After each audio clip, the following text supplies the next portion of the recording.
오늘 하나님께서 우리에게 주신 말씀은 창세기 17장 1절부터 8절까지의 말씀입니다.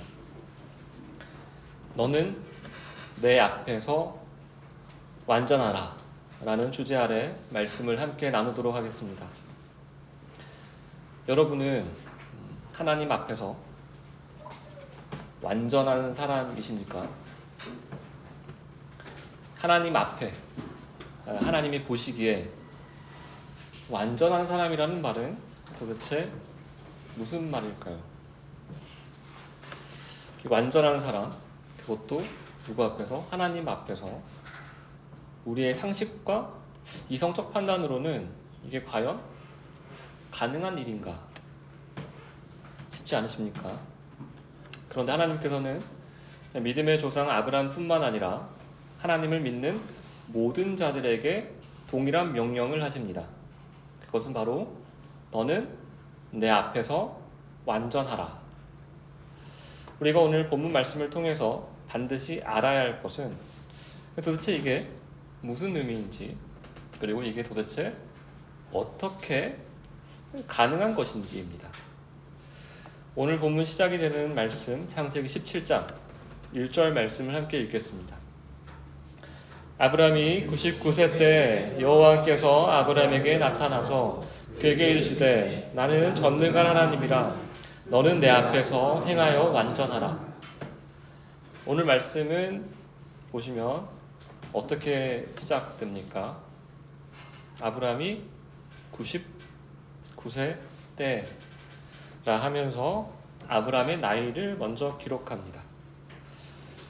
히브리어 원어를 보면 1절 말씀은 이렇게 되어 있습니다.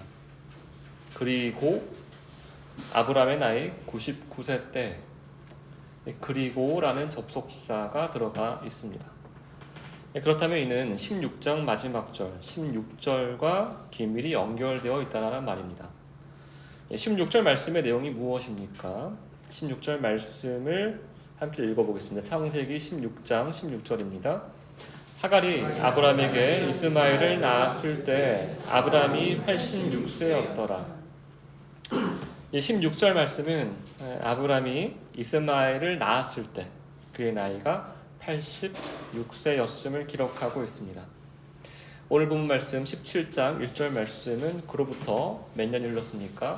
13년이라는 세월이 흐른 것입니다. 오늘 본문은 우리가 알아야 될 것은 오늘 17장 이 1절 말씀과 16장 16절 이 말씀을 왜 이런 형식으로 기록하셨느냐라는 것입니다.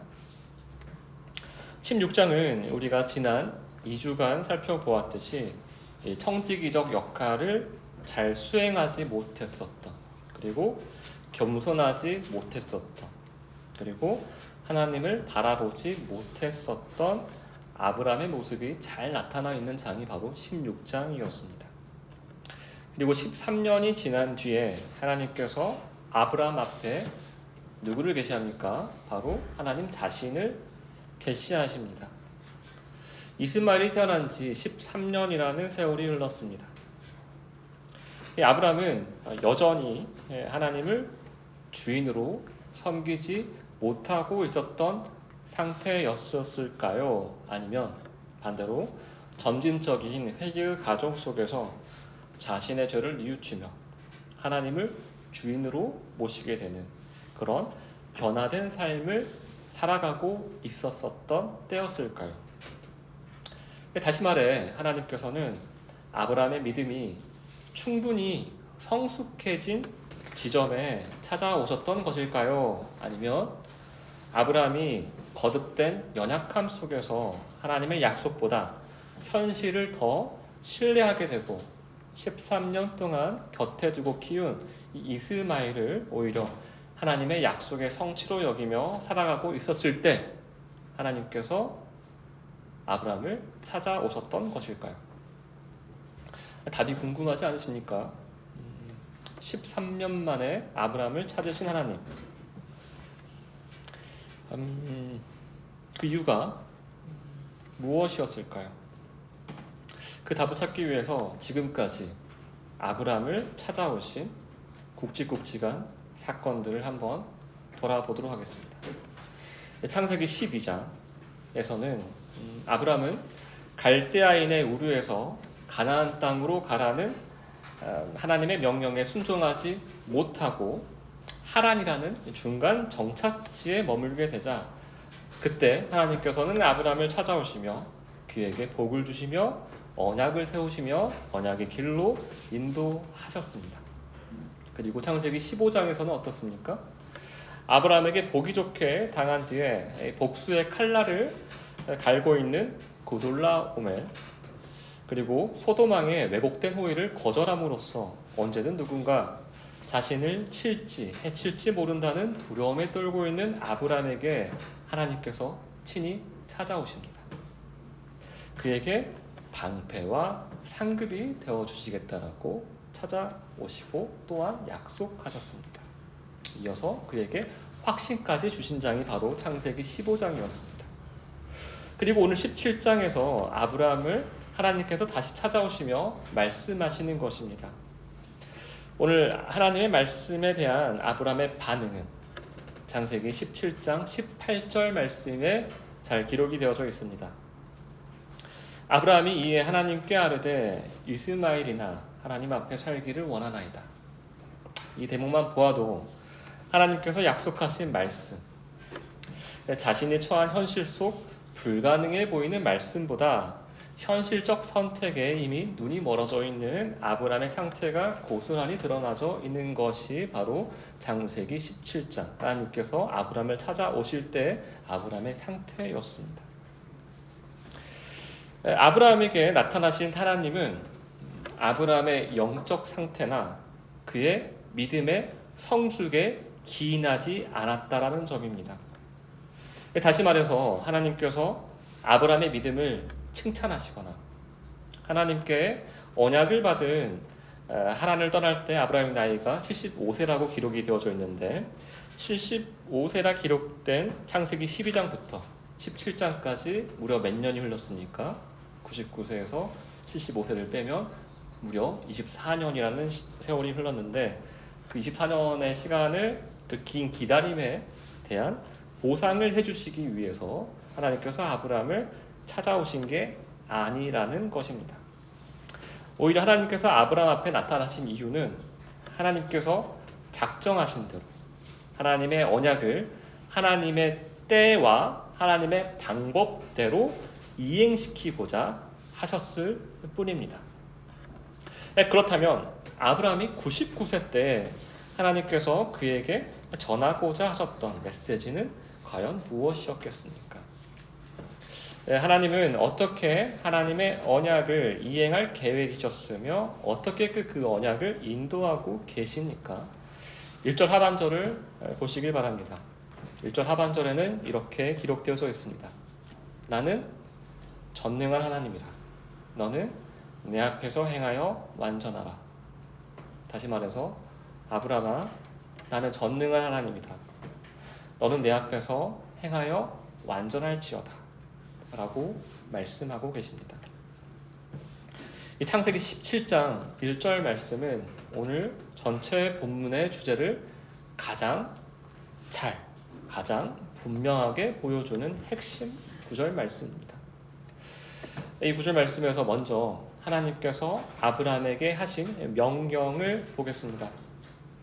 너는 내 앞에서 행하여 완전할지어다.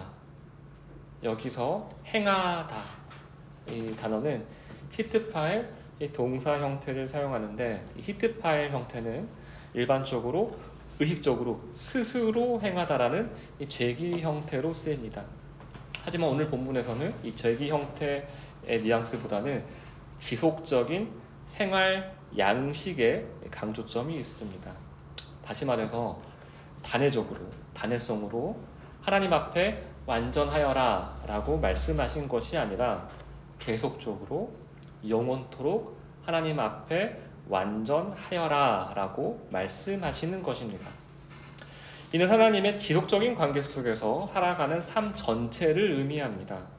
그리고 내 앞에서 라는 이 표현, 이 단어는 히브리어 르프나이라는 이라는 표현을 사용하였는데 이는 직역을 하면 하나님의 얼굴 앞에서라는 말입니다. 이 하나님의 얼굴 앞에서라는 말을 의역을 하게 되면 하나님과 친밀한 교제를 나누다라는 의미입니다.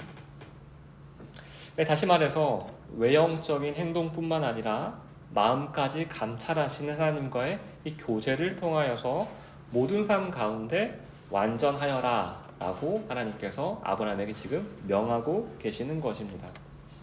그렇다면 가장 미스터리인 이 완전하라 라는 이 표현이 무엇인지 좀 더 정확하게 알아보도록 하겠습니다.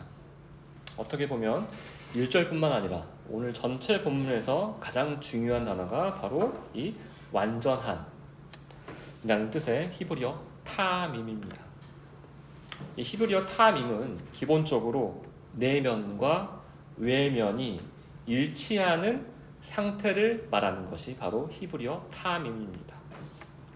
이를 온전한 것, 완전한 것, 그리고 흠없는 것, 비난이나 책망받을 것이 없는 것이라고 영어 성경 그리고 한국 성경에서는 이렇게 번역을 합니다. 대표적인 영어 번역 성경 NIV 그리고 ESV에서는 탐임을 blameless라고 번역하였고 킹 제임스 바이블은 perfect이라는 단어로 번역을 하였습니다. 그렇게 1절에서 여호와 하나님께서 아브라함에게 나타나 명령하신 내용은 다음과 같습니다. 아브라함아, 내 앞에서 너의 모든 삶 가운데 온전한 존재, 완전한 존재, 흠없는 존재로 살아가거라 라는 말씀이십니다. 주어를 아브라함에서 여러분으로 바꾸어 보겠습니다. 아무개야, 너의 모든 삶 가운데 내 앞에서 온전한 존재, 책망받지 않을 존재로 살아가거라 라는 이 말씀에 여러분은 그렇습니다, 또 그렇게 살고 있습니다 라고 고백하실 수 있으십니까? 그리고 이 말씀을 여러분은 진정 지킬 수 있으십니까? 하나님 말씀에 여러분은 진정 순종하실 수 있으십니까? 여러분, 만약에 하나님께서 우리가 순종하기에 불가능한 말씀을 하시는 분이라면 진정 이상한 하나님이시지 않겠습니까? 그리고 하나님께서 거짓말을 하시지는 않을 거라는 걸 우리가 알고 있지만 도대체 이 말씀은 어떻게 지키라는 것이냐는 물음이 자연스럽게 들 수밖에 없는 하나님의 명령입니다. 그렇다면 하나님께서는 우리가 감히 지키지도 못할 이 엉뚱하게 보이는 명령을 무슨 수로 지키라고 내리신 것일까요? 오늘 본문을 잘 살펴보시길 바랍니다. 하나님께서 내 앞에서 완전할지어다 라는 명령을 하시기에 앞서 어떤 일을 먼저 행하셨습니까? 그것은 바로 하나님 자신이 어떤 분이신지 아브라함에게 계시하신 일이었습니다. 하나님께서는 자신을 어떤 분으로 나타내셨습니까? 나는 전능한 하나님이다. 곧 히브리어로 엘 샤다이 하나님으로 나타나셨습니다. 히브리어 엘 샤다이는 성경 전체에서 오늘 본문 창세기 17장 1절 말씀에서 처음으로 계시된 하나님의 정체성입니다. 여러분 잘 아시다시피 엘은 하나님이라는 뜻이고 샤다이라는 말은 충족하다라는 뜻입니다. 다시 말해서 엘 샤다이는 하나님께서 스스로 충족하시며 완전히 충족하신 분이심을 말씀하고 있는 이 하나님의 정체성이 바로 엘 샤다이, 전능하신 하나님입니다. 다시 말해서 하나님께서 모든 것을 다 가지고 계시며 부족하거나 필요한 것이 아무것도 없으심을 말씀하시는 것입니다. 다시 말해 하나님께서 하나님 자신을 나는 완전한 자다, 나는 완전한 존재다 라고 말씀하시는 것이 바로 전능하신, 나는 전능한 하나님이다 라는 표현입니다. 그렇다면 이 하나님과 같은 이 완전한 존재 앞에서 어떻게 온전한 존재로 살아갈 수 있고 온전한 존재가 될 수 있는 것일까요? 2절 말씀을 함께 읽어보겠습니다. 내가 내 언약을 나와 너 사이에 두어 너를 크게 번성하게 하리라 하시니, 하나님께서는 하나님과 모든 믿는 자들을 대표하는 아브람 사이에 무엇을 두십니까? 언약을 두셨습니다. 원문을 직역하며 내가 이 언약을 너와 나 사이에 만들 것이다. 내가 이 언약을 둘 것이다에서 이 두다 동사 형태가 매우 독특한데, 동사 형태가 코어러티브, 히브리어 1인칭 의지형 패가 사용되었습니다. 이는 이 화자, 말씀하시는 화자가 누구십니까? 하나님의 의지와 결심을 강조하는 동사 형태입니다. 의역하자면 이렇습니다. 내가 반드시 이 일을 이루겠다. 내가 내 스스로 결단하고 내 스스로 책임지고 내가 반드시 너와 나 사이에 둘 이 언약을 내가 세울 것이고 내가 지킬 것이다 라는 뉘앙스가 매우 강하게 담겨 있는 것입니다. 그리고 하나님의 능력이 언약을 통하여서 전폭적으로 매우 강하게 드러나는 것을 이 번성이라는 표현으로 드러내고 계십니다. 너를 크게 번성하게 하시리라. 또 그렇게 나타나게 될 것이다. 특별히 번성하다 동사는 히필 동사를 사용하였는데요. 이 번성함의 원인이 내가 될 것이며, 너로 인해서 번성하는 게 아니라 나로 인하여서 너가 번성함을 이룰 것이다 라고 하시는 것입니다. 그리고 하나님께서 내가 번성함의 뿌리이자 그 번성함의 그 힘의 원동력이 너가 아니라 내가 될 것이다 라고 하시는 것이 바로 2절 말씀입니다.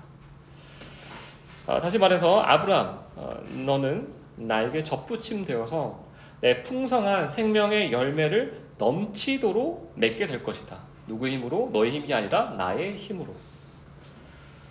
그것도 이제 어떻게요? 히브리어 이제 메오드라는 단어를 한국어 번역으로는 극대로 심히 최대한이라는 뜻인데, 이 메오드가 2번 영거푸 기록되어져 있는 것이 바로 2절입니다. 메오드 이렇게 말입니다. 그러니까 한국어로 번역된 크게 번성하라, 크게 번성하게 하리라 라는 원어의 뉘앙스를 최대한 살려서 의역하자면 이런 것입니다. 아브라함아, 너가 어떤 상상을 하든 그 상상을 초월할 정도로 너의 계산이 무너질 만큼, 내가 믿기 어려울 만큼 내가 너를 번성하게 하겠다. 바로 나의 능력으로 말이다, 나의 의지로 말이다 라고 하시는 것입니다. 하나님께서는 아브라함에게 말씀하신 내 앞에서 완전하라 라는 명령을 엘샤다이 하나님께서 아브라함과 연합하여서 아브라함을 그렇게 만들겠다라고 하시는 것입니다. 어줍지 않으니 한 듯 안 한 듯 그런 게 아니라 간당간당하게 이게 완전한 모습인가? 그런 모습으로 만드시는 게 아니라 누가 봐도 완전한 모습인 것처럼 누구든 알 수 있게 압도적으로 크게 번성하게 만드실 것이라는 것을 1절과 지금 2절 말씀이 아브라함에게 하나님께서 계시하고 계시는 것입니다. 무엇을 통해서요? 이것을 어떻게 할 수 있습니까? 2절 상반절 언약을 통해서. 언약을 통해서 하나님께서 너를 완전하게 하고 너를 번성하게 할 것임을 하나님께서 드러내겠다, 나타내겠다라고 하시는 것입니다. 이 하나님의 정말 오묘하고 이 크신 사랑, 이 측량할 수 없는 은혜에 아브라함이 어떻게 반응합니까? 3절 말씀을 함께 읽겠습니다. 아브라함이 엎드렸더니 하나님이 또 그에게 말씀하여 이르시되, 아브라함이 하나님의 말씀을 듣고 엎드립니다. 원어로 직역하면 아브라함이 그의 얼굴을 땅에 대고 엎드렸다라고 기록되어져 있습니다. 이는 그냥 몸을 눕히다 라는 의미를 넘어섭니다. 고대 근동에서 얼굴을 땅에 대고 엎드리는 이 행위는 최고의 경외와 최고의 복종을 뜻하는 표현입니다. 여러분, 이러한 엎드림은 인간의 이성적 판단이나 계산의 결과일까요? 예를 들어서 아브라함이 지금 하나님의 말씀을 들을 때 이것이 이해가 되니, 이것이 이성적으로 논리적으로 받아들여지니까 하나님 말씀에 이렇게 엎드렸다라고 지금 표현하는 것일까요? 여러분, 하나님께서 아브라함에게 말씀하신 내용 1절과 2절의 내용을 하나님께서 여러분 각자에게 말씀하셨다고 생각하고 한번 읽어보시길 바랍니다. 1절과 2절 말씀을 읽어보시면 여러분이 이성적으로 그리고 논리적으로 하나님의 말씀에 넙죽 엎드려져서 아멘이라는 소리가 나오십니까? 여러분의 하나님의 말씀은 우리의 이성으로 판단하고 또 경험으로 이해하는 그런 인간의 논리와 판단에 갇혀있는 능력이 결코 아닙니다. 이 아브라함은 자신의 잘남, 못남을 떠나서 하나님께서 그의 마음에 심겨둔 이 믿음이라는 씨앗이 있기 때문에 하나님의 말씀에 그 믿음의 씨앗의 반응으로 엎드려져 하나님의 말씀에 반응하는 것입니다. 아브라함의 믿음이 뛰어나서가 아니라 하나님께서 믿음을 그의 마음에 심으셨기 때문에 아브라함의 마음이 불강력적인 이 은혜에 반응하도록 그를 하나님께서 인도하고 계시는 것입니다. 그렇기 때문에 아브라함이 하나님의 말씀에 엎드려져 있을 수 있게 된 것입니다. 예를 들어서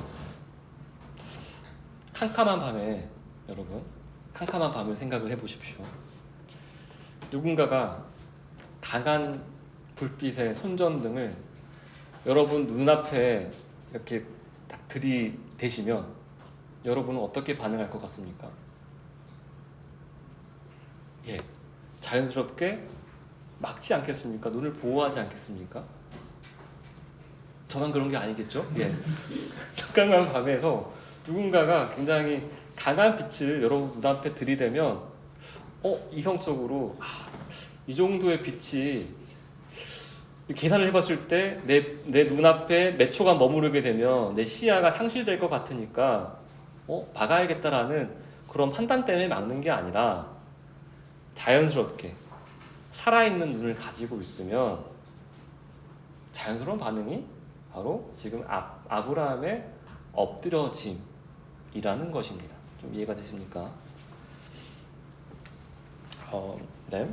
마찬가지로 하나님의 거룩하신 임재를 경험한 사람의 이 엎드림도 단순한 의지적 결단이라던가 이성적 판단의 결과가 절대 아니라는 것입니다. 하나님의 영광과 은혜를 마주하는 사람에게서 나타나는 가장 자연스럽고 본능적인 반응이 바로 아브라함의 엎드려짐입니다. 정리하자면 창세기 17장 1절에서 3절 상반절은 우리와 같이 정말 한계가 많고 미련하고 불완전하고 정말 바보 같은 일들만 일삼고 멋대로 하기 좋아하고 자기 스스로 지혜는 마냥 사는 자들, 심지어 하나님께서 우리 각자에게 주신 능력 자체를 우리의 노력과 열심으로 이룬 능력이라 일삼기를 좋아하는 자들을 하나님께서 심판하시고 하나님께서 능멸하시기는커녕 그런 자들을 하나님께서 다시 한번 불러주시고 다시 한번 하나님께서 말씀하신 약속을 두 눈으로 재확인시켜 주시고 의심 많은 우리에게 더 큰 확신으로 강하게 말씀하시는 내용이 바로 1절, 2절, 3절 말씀이라는 것입니다. 이거를 무엇으로요? 바로 하나님의 언약으로 말입니다. 그러니 우리가 평생토록 해야 할 일이 있다면 그것은 무엇이겠습니까? 바로 하나님께서 주신 언약을 붙드는 일밖에 우리가 할 일이 없다라는 말입니다. 여러분, 성경에서 언약이 얼마나 중요한지 아십니까? 많은 신학자들은 성경 전체를 이해하는 핵심 틀로 이 언약을 강조하고 있으며 이를 언약 신학이라고 부릅니다. 또한 하나님의 백성, 곧 크리스천들, 이 그리스도인들을 언약 백성이라고 부르며 빛 대신 하나님께서 역사 속에서 자신을 점진적으로 드러내시는 과정을 언약적 계시로 설명을 합니다. 그만큼 언약은 성경의 한 부분에서 등장하는 주제가 아니라 창세기에서 시작하여서 이 요한계시록에 이르기까지 하나님께서 행하시는 구원 사역과 그분의 모든 말씀은 이 언약이라는 하나의 큰 줄기로 연결되어 있다는 것입니다. 다시 말해 성경 전체를 관통하는 하나님의 계획과 약속의 중심에는 언제나 이 언약이 자리하고 있는 것입니다. 그렇다면 하나님께서 아브라함과 이 언약의 구체적인 표징들을 어떻게 그리고 어떤 모습으로 나타내실 계획이실 것일까요? 전능하신 하나님 안에서 완전한 삶이란 도대체 어떤 모습인 것일까요? 그 내용이 바로 4절부터 8절까지의 말씀에 열거되어져 있습니다. 4절 상반절 말씀만 함께 읽어보겠습니다. 4절 상반절 말씀입니다. 보라, 내 언약이 너와 함께 있으니. 다시 말해 4절 상반절 이하절들은 이 언약을 통하여서 얻는 유익들을 하나님께서 믿음의 조상 아브라함에게 줄줄이 말씀해 주시는 것입니다. 여러분, 언약의 유익이 기록된 창세기 17장 4절부터 8절까지의 공통점이 무엇인지 아십니까? 한번 또 눈으로 4절부터 8절까지의 말씀을 쭉 한번 또 읽어보시길 바랍니다.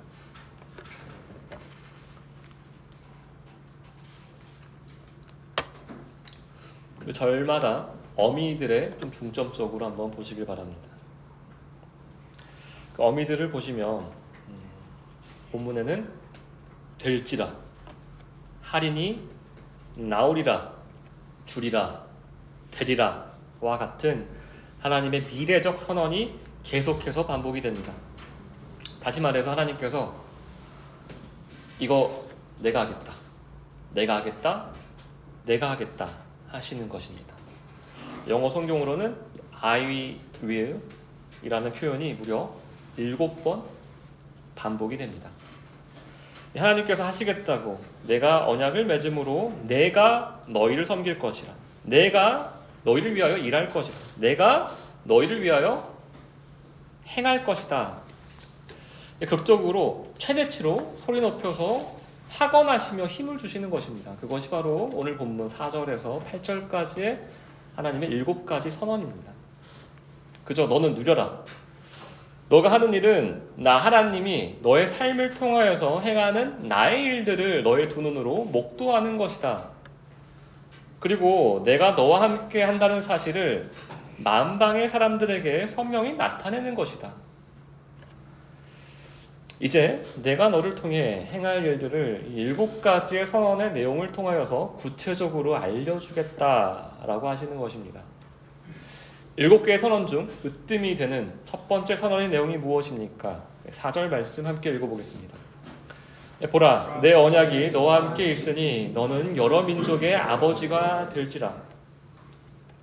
너는 여러 민족의 아버지가 될지라라고 하나님께서 말씀하십니다. 왜 아버지라는 표현을 강조한 것일까요?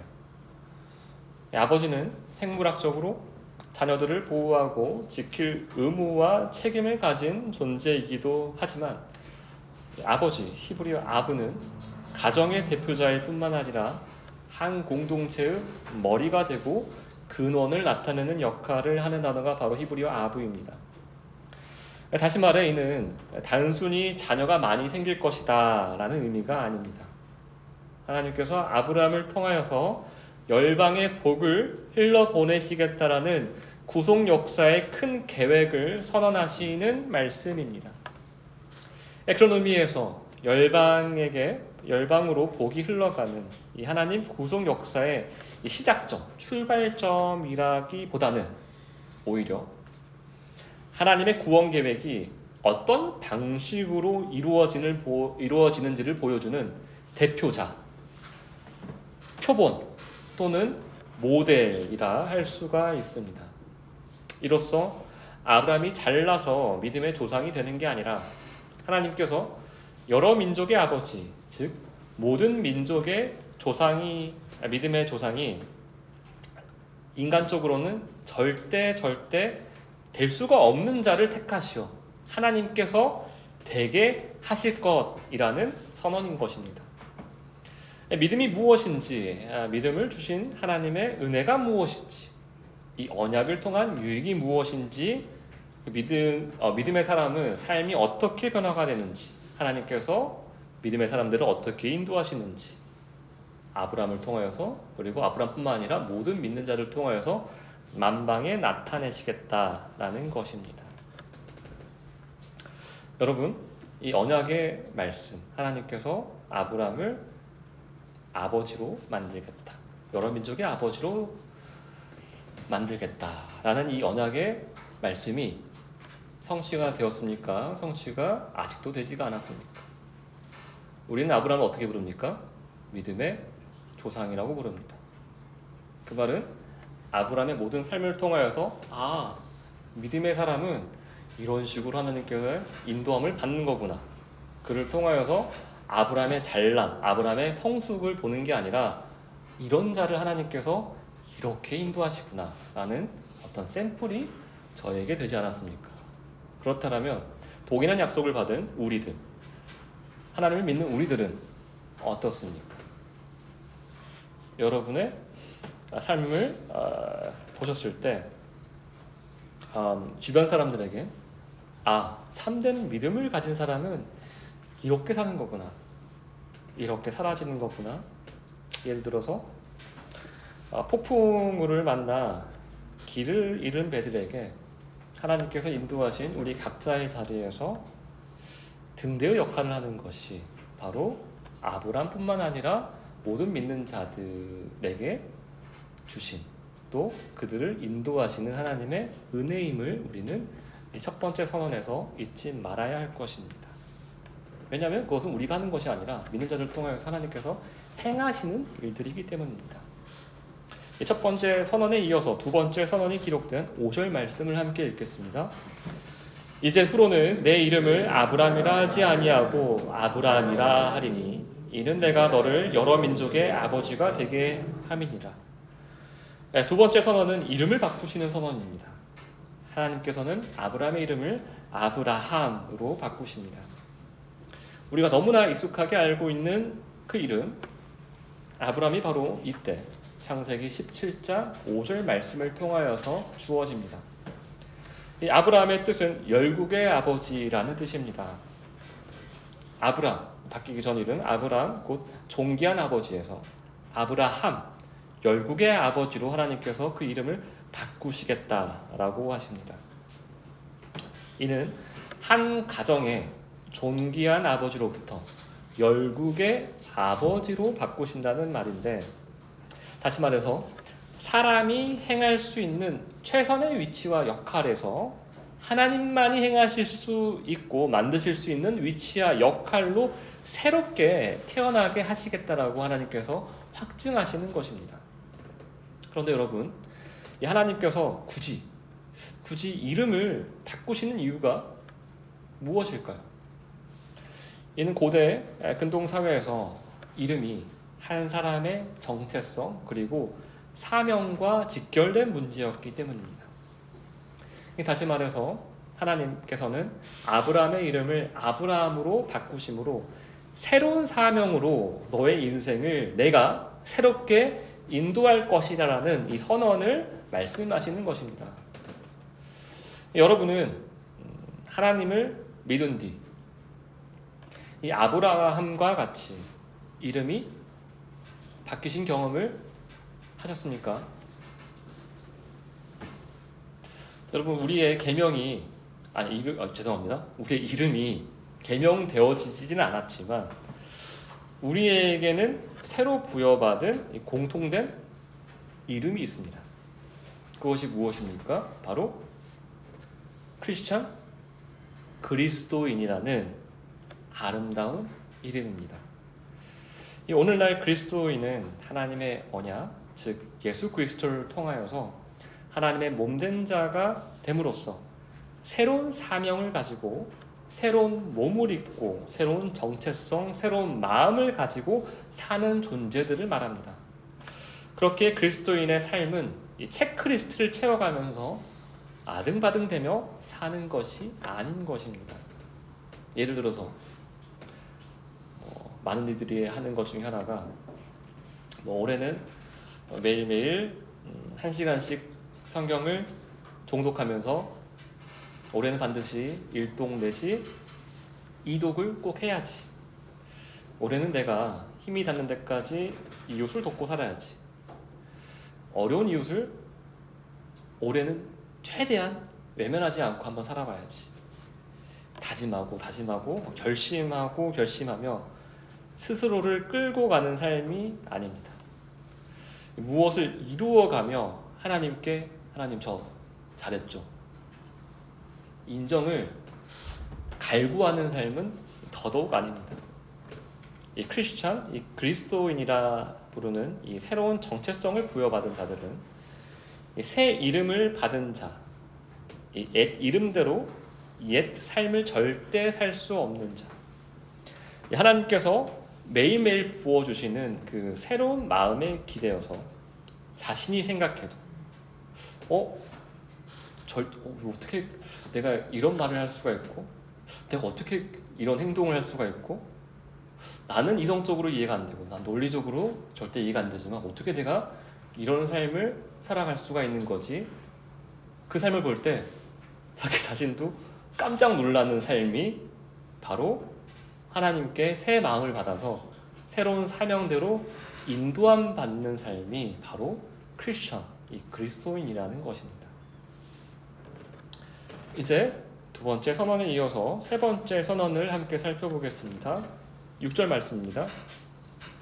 내가 너로 심히 번성하게 하리니 내가 내게서 민족들이 나게 하며 왕들이 내게로부터 나오리라.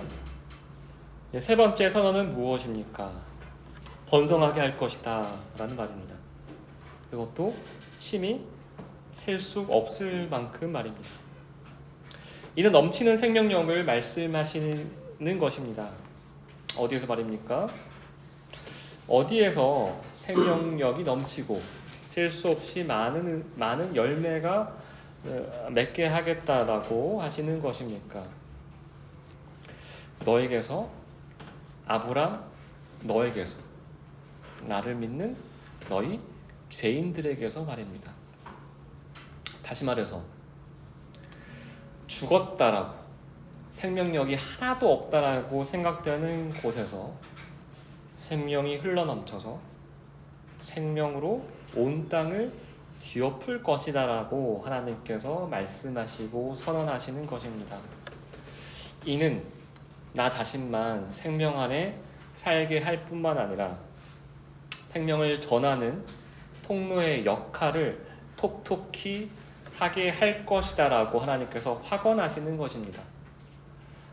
하나님의 생명력이 결코 초라하지 않다라는 말씀을 하시는 것입니다. 우리의 갈증만 겨우 해소할 만큼 공급하시는 분이 아니라 하나님께서 우리에게 부어주시는 생명력은 늘 풍성이 넘친다라는 말씀이십니다. 그 생명력은 마른 시냇물처럼 이내 바닥을 드러내는 양이 아니라 오히려 거대한 폭포수가 쉼없이 쏟아져 내리듯 끊임없이 흘러넘치는 풍성한 생명력을 하나님께서 아브라함 너에게 주시겠다. 매일매일 매 순간순간마다 공급하시겠다라고 말씀하시는 겁니다.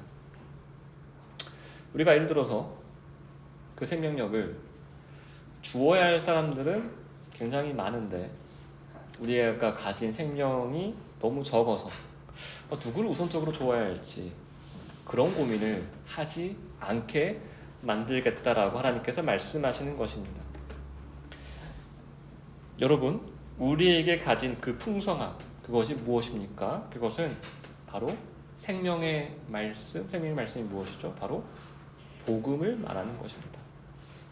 모든 언약 백성들, 다시 말해서 새로운 사명을 얻은 우리 크리스천들, 그리스도인들은 이 충만한 복음의 능력이 늘 항상 함께 하겠다.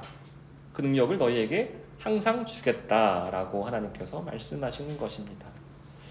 이어서 네 번째 선언 함께 살펴보겠습니다. 네 번째 선언과 함께 세 번째 선언의 구체성 또한 함께 더 선명히 드러났는데, 하나님께서는 민족들뿐만 아니라 그 민족들을 다스리는 왕들까지도 모두 아브람, 곧 하나님의 백성들을 통하여서 하나님의 통치 아래에 있게 될 것임을 말씀하십니다. 더 넓은 의미에서는 하나님께서는 하나님의 언약 안에 있는 자들, 곧 하나님을 믿는 자들을 통하여서 세상 가운데 자신의 통치를 드러내시고 이루어 가실 것임을 선언하시는 것이 바로 네 번째 선언입니다. 여러분은 하나님께서 믿음의 청지기들, 곧 회복된 하나님의 형상들을 통하여서 세상 모든 민족과 세상 모든 왕들을 실제로 진정 다스리고 계심을 믿으십니까? 그리고 이 통치를 머리뿐만 아니라 우리 피부로 실제로 깨닫고 경험하며 살고 계십니까? 그것을 여러분의 삶 속에서 어떻게 누리고 계시며 동시에 이 사실을 어떻게 입증하고 또 증명할 수 있습니까? 여러분, 세상 아무리 높은 통치자, 권위를 가진 자, 능력을 가진 자 모두 하나님의 손길이 닿지 않는 곳이 없으며, 아무리 낮은 자리에 있는 이 종들의 위치에 있는 백성일지라 할지라도 하나님께서 살피시지 않는 존재가 없고 하나님께서 돌보지 않는 곳이 없음을 여러분은 진정으로 믿으십니까? 여러분, 하나님께서는 하나님의 백성들을 여러 형태로 그리고 굉장히 다양한 위치에 실제로 보내십니다. 그것이 우리가 있는 각자의 자리입니다. 어떤 모습으로 보내십니까? 그것은 바로 왕 대신 제사장의 모습으로 크리스찬들, 모든 크리스찬들을 하나님의 인도하심에 따라 그 각자의 포지션으로 보내신다는 말입니다. 이 하나님의 자녀들은 이웃을 향한 궁휼한 마음, 인내하는 마음, 곧 사랑하는 마음을 가지며 살게 됩니다. 곧 회복된 하나님의 형상, 만왕의 왕이신 하나님의 마음으로 말입니다. 하나님께서는 이런 자들을 번성케 하셔서 하나님의 통치를 만인이 보게 하신다는 것입니다. 세계 곳곳에서 각계각층에서 다양한 민족 가운데 말입니다. 하나님께서는 이렇게 친히 인도하신 사람들을 통하여서 그리고 그 안에 심겨진 복음을 통하여서 온 땅을 아주 환하게 밝히시고 계시는 중이심을 믿으시길 바랍니다. 하나님의 보시기에 좋은 각양각색의 가장 적절한 온도와 색의 밝기를 우리 크리스천들을 통하여서 밝히시고 나타내시고 드러내신다는 것입니다. 그래서 무엇보다 중요한 것은 하나님께서 세우신 사람들의 위치, 우리의 자리인 것입니다.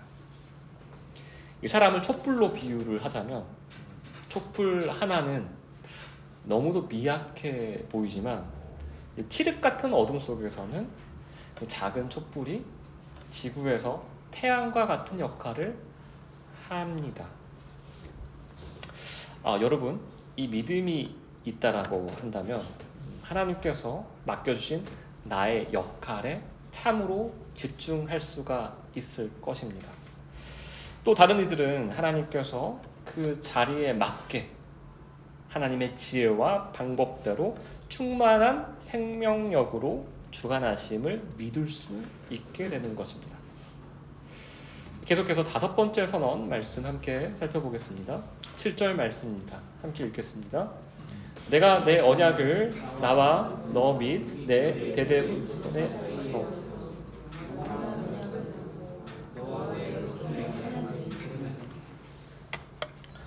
7절 말씀은 대대 후손 사이의 연결점이 바로 이 언약임을 강조하는 선언입니다. 언약으로 이어지고 동시에 언약으로 하나됨을 이야기하는 것입니다. 이 언약은 하나님의 관계뿐만 아니라 이웃 사람들과 함께 교제할 수 있는 유일한 연결고리가 됨을 말씀하시는 것입니다. 그리고 이 언약은 잠깐 정말 한시적으로 체결되는 것이 아니라 한번 체결되면 영원토록 체결된다는 것이 가장 큰 특징입니다. 여러분, 이 언약을 누가 세우신다고 합니까? 바로 하나님께서 직접 세우신다라고 말씀하십니다.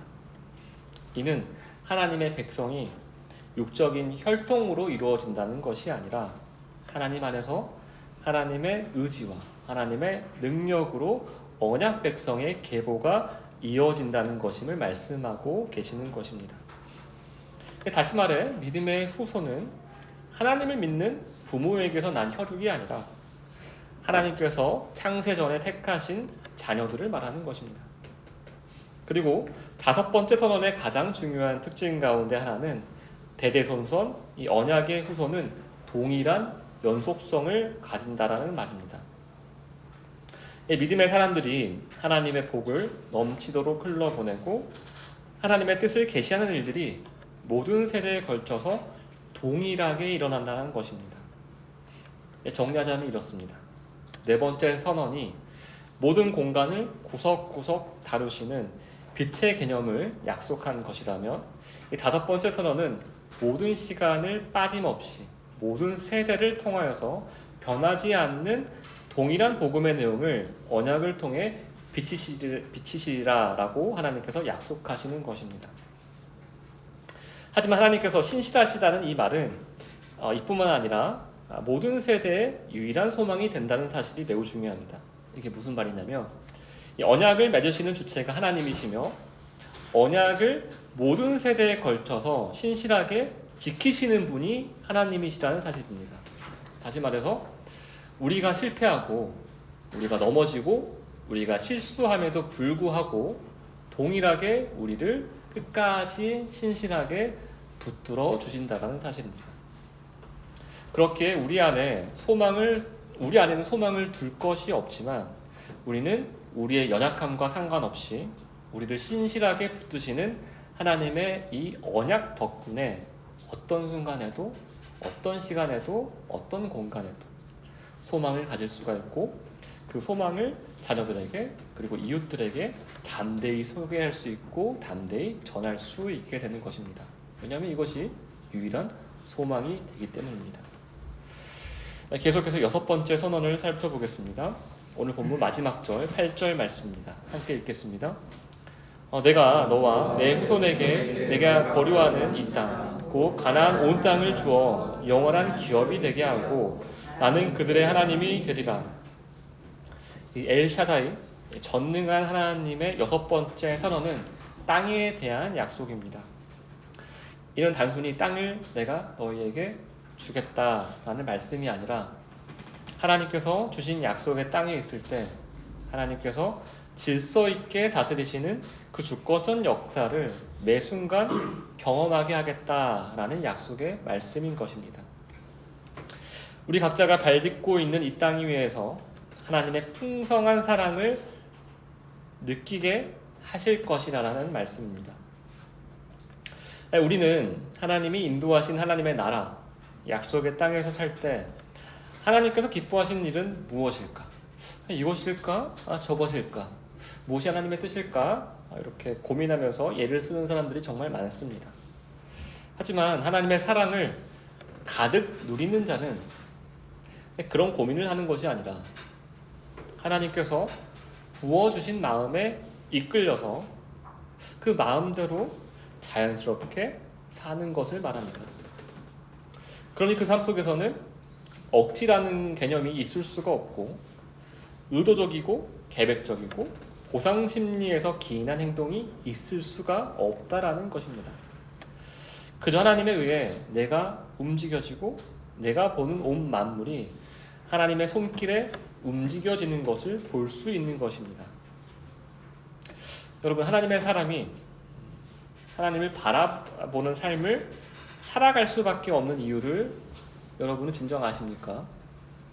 그것은 하나님의 사랑을 우리가 느낄 때 굉장히 편해지고, 또 하나님의 사랑을 느끼지 못할 때는 굉장히 불편해집니다. 그러니까 자연스럽게 불편한 때와 장소에 있더라도 그 시간이 점차적으로 짧아지고, 하나님의 사랑을 느낄 때, 그 안에 있을 때 너무 편하니까 자연스럽게 불편한 상황이 점점 없어지고 편한 상황이 내 삶 속에서 점점 많아지는 것입니다. 그러니까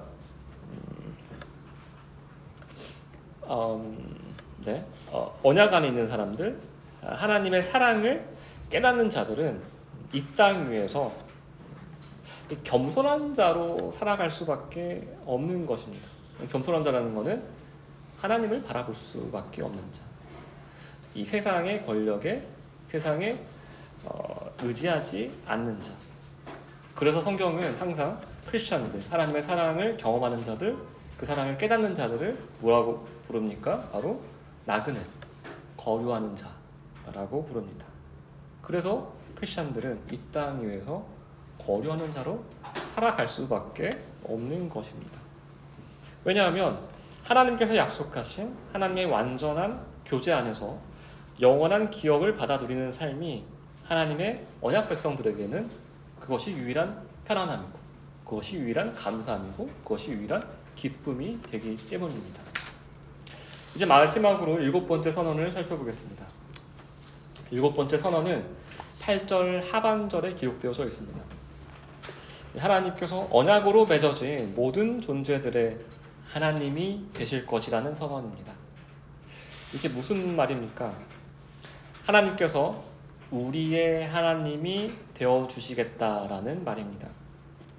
이는 하나님께서 우리의 주인이 되실 뿐만 아니라 주인이 가진 모든 능력을 주시고, 모든 상황 속에서 의지할 수 있게 하시고, 자녀된 자들을 보호해 주시며 먹이시며 기르실 것임을 말합니다.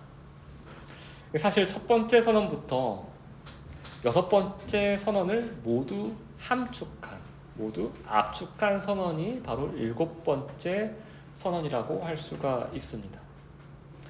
이는 인간이 스스로 하나님의 백성이 되기 위하여서 자신이 만든 기준에 자신을 억지로 맞추며 헌신과 열심으로 살아가는 삶을 말하는 것이 아닙니다. 오히려 하나님께서 전적으로 하나님의 전적인 은혜로 하나님의 택하신 자들에게 친히 하나님께서 그들의 주인, 그들의 아버지, 그들의 근원, 그들의 생명이 되시겠다, 되어주겠다라고 선언하시는 내용이 바로 이 7가지의 선언이었던 것입니다. 이를 오늘의 본문 1절 말씀에서 하나님의 능력으로 인해 완전한 자가 되라라고 명령하시는 것입니다. 왜냐하면 하나님께서 우리를, 크리스천들을, 하나님을 믿는 자들을 그렇게 만드실 것이기 때문입니다.